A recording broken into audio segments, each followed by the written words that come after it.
Hey, welcome back to session two. I'm glad to have you join me today. And we're going to look at how to get senior pastor buy-in, because senior pastor buy-in will make or break your small group launch. My groups were stuck at 30% after working very, very hard for 7 years. And I would say, similar to me, that you are working very hard and you are not getting quite the results that you should, considering how hard you're working. So let me show you a way to do it a little bit better. See, when my senior pastor promoted groups, our groups doubled in one day. Did you remember it took 7 years to get to that point? We doubled in one day. Our groups doubled again in 6 months. And then we went from 30% of our people in groups to 125% in groups in just 6 months. And the big difference was my senior pastor was recruiting the leaders. I have not personally recruited a small group leader since 2004. Think about that. I served our church in California for 3 more years. And then I served a whole other church of 6,500 in South Carolina when we started hundreds of new groups. But I have not personally recruited a small group leader since 2004. I talked to a lot of small group pastors, and some of them ask me, how do I get my senior pastor on board with small groups? And I got to be honest, I think you're looking at this all wrong, because we think, oh, we have this boat that's called the USS Small Groups. Stay with me. And so how do we get our senior pastor? Come on board, get on board with groups. This is an error. This is an error in thinking, because the boat we are on is not the USS Small Groups. The boat we are on is the USS Senior Pastor. It's not our job to get our senior pastor on board with us. It's our job to get on board with our senior pastor and then see how we can start small groups. You don't need to get your senior pastor on board. It's your pastor's boat. You need to get groups on board with where your senior pastor is heading. So, what is your pastor passionate about? Maybe your pastor is passionate about evangelism or leadership, discipleship, preaching, outreach, maybe something else. But what is your pastor passionate about? I would encourage you to even pause the video right now and think about, what does your pastor talk about? What are the common themes that come back in your pastor's sermons? What does your pastor think about? What does your pastor get excited about? Where is your pastor headed this fall? And how can you connect small groups with that? Maybe your pastor is passionate about missions or money management, racial reconciliation, or serving the poor. Maybe your pastor likes to do a lot of conferences or talk about marriage and parenting. Whatever theme your pastor is passionate about, you could form small groups around that. How can you align groups with your pastor's passion? You want to form groups around a purpose. You could form groups around a topic. You could form groups around a mission. You could form groups around a book. You could form groups around a conference. Which one should you do? Well, I would say all of the above. Get small groups on the brain. Every initiative at your church, every event at your church, how can you form small groups out of that? Every women's event, every men's event, every singles event, every outreach project, every mission team, how can you form small groups out of that? Every guest speaker, every holiday. So form women's groups on Mother's Day, form men's groups on Father's Day, form couples groups on Valentine's Day, form singles groups on Columbus Day because they're searching. Whatever event, whatever initiative, how can you form small groups around that? Whatever sermon series, how can you form small groups around that? Research shows that small groups increase connection increased discipleship and spiritual growth, increased generosity, increased serving, increase outreach, mission, and evangelism, that they increase attendance. There are a lot of good things about small groups, but don't just take it from my word, because I am small groups on the brain. But look at the research from the Hartford Institute in 2020. This was prior to the pandemic. And this is what they found, was that they searched megachurches. They surveyed megachurches because megachurches are more prone to experiment with things. If something fails, they don't lose the whole church, right?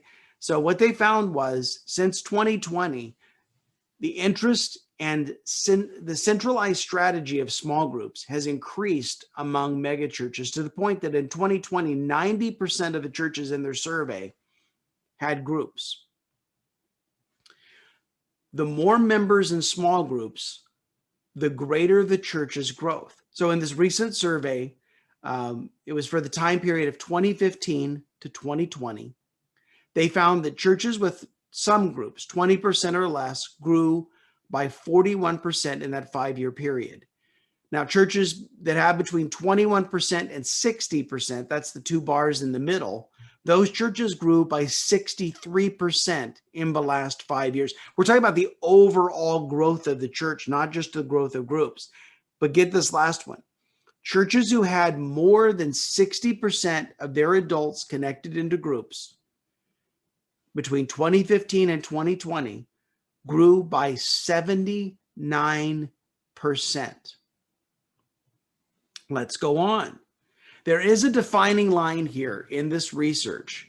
The green bar are churches with 40% or less in groups. The blue bar are churches with 41% or more in groups. And look at the difference.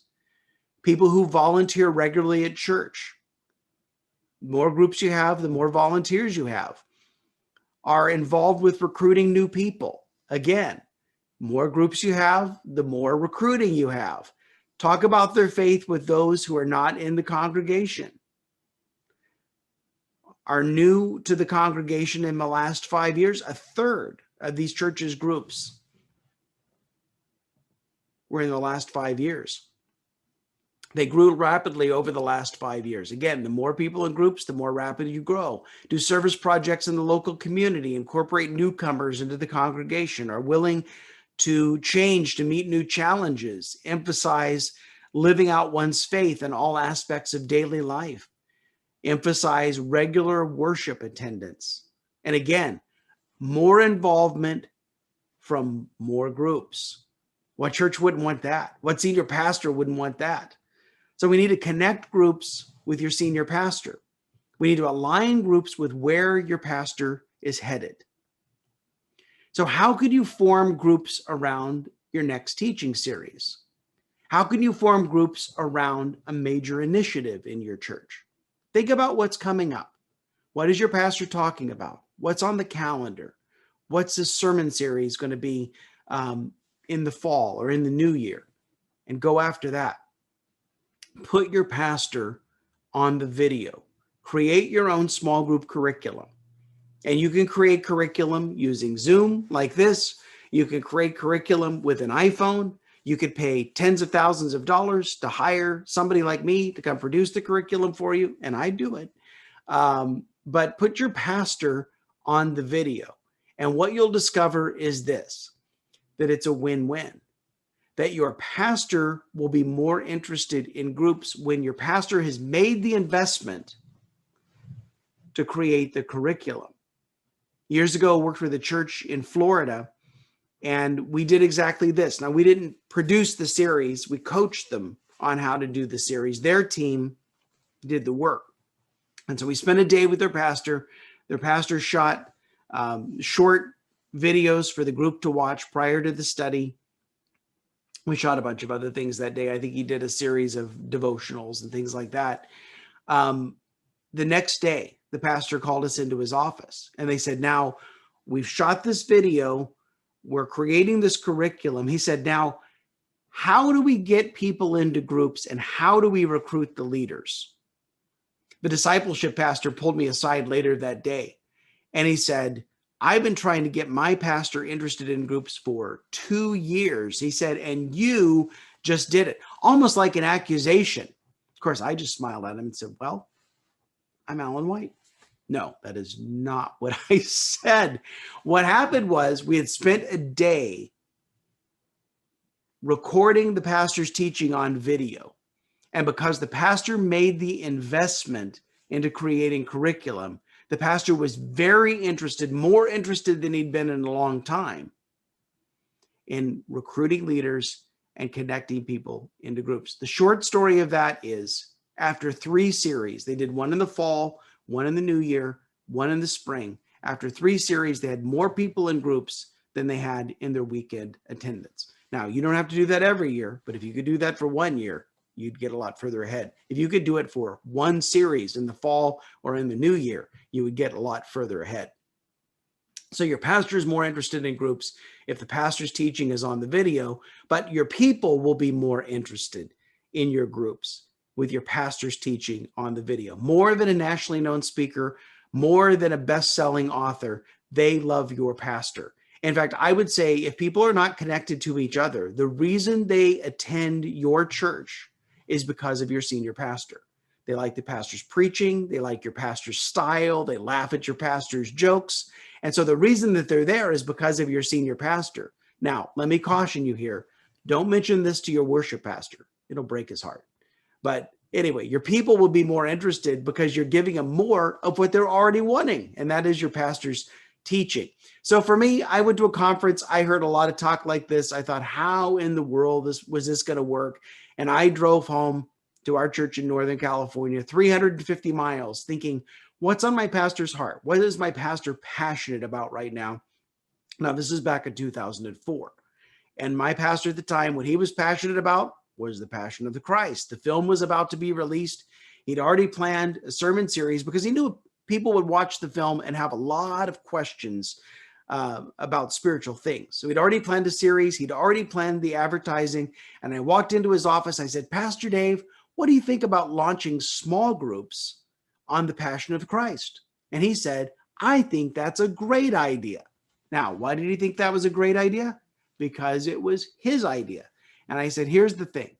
We need to make this easy for anybody to use. So we need to create a video for the group to watch so that the person that's, gathered the group doesn't have to feel like they have to be the teacher. They have to be the Bible expert. The expert is the pastor on the video, right? And he agreed to that. And we did it 6 weeks at a time. Now, this is back in the day. We output it on VHS tape.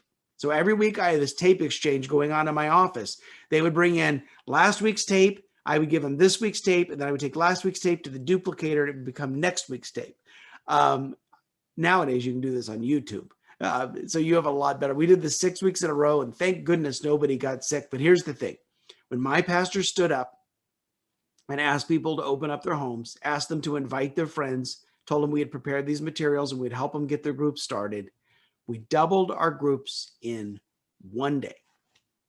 It had taken 7 years to get 30% of our adults connected into groups. My pastor stood up and made the announcement, and we doubled our groups in 1 day. Now, here's your assignment, and I want you to respond in the Facebook group. Where can your groups align with your pastor's passion and direction? So think of new ways to align. Think about sermon series. Think about topics. Think about major themes that your pastor talks about. Think about major initiatives the church is taking on. Think about conferences. Thinking about all the different ways that you can link things to groups. And I will guarantee you, you will get a lot further, a lot faster if you get on board with your senior pastor instead of expecting your senior pastor to get on board with you. Stay tuned. Watch your email for the day 3 video tomorrow. God bless.